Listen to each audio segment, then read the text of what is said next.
A lot has been written about the courage to leave bad relationships, bad business partnerships, bad living arrangements, bad jobs, and we cheer on people who do. We call them courageous because it is hard to do.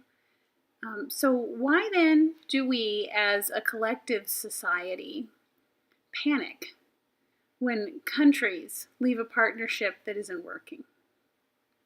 Why do we do that?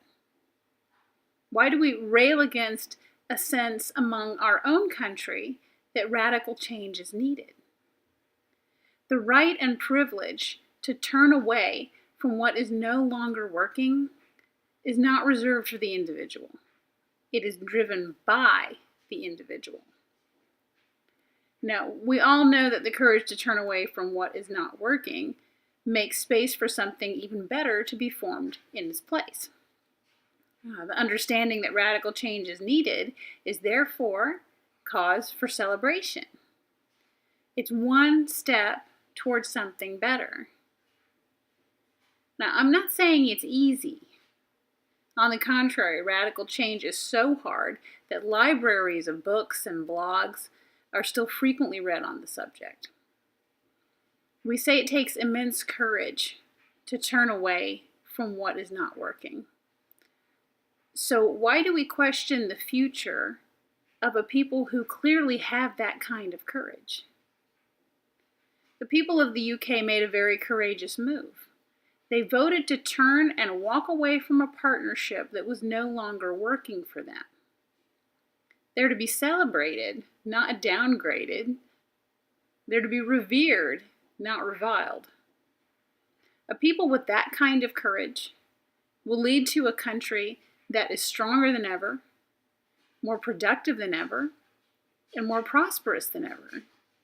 Because now, better partnership can be formed in its place. Now, across the world, their sentiment is not unique. The U.S., right here, has never been a country more divided. But the one thing that we all seem to agree on is that we are currently on a road that is not a good one, and radical change is needed.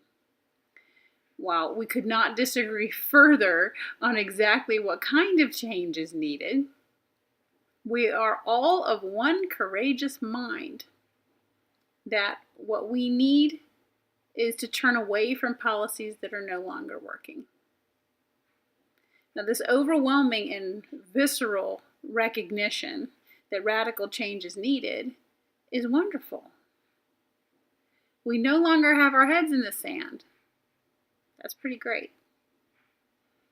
The trick now for both countries is to correctly identify exactly what policies to change and what to keep. Now, figuring out exactly what part of your life needs radical change can be the hardest part. I think we've all been there. Maybe that's why we panic. Change is hard. We don't want to get it wrong, especially at the country level. But the decision is not very different than bringing radical change to your own life. We all just want to prosper, to live our lives in our own way. Life, liberty, and the pursuit of happiness, right? So don't panic. You are the driving force for change in your country, as much as in your own life. Things will be fine.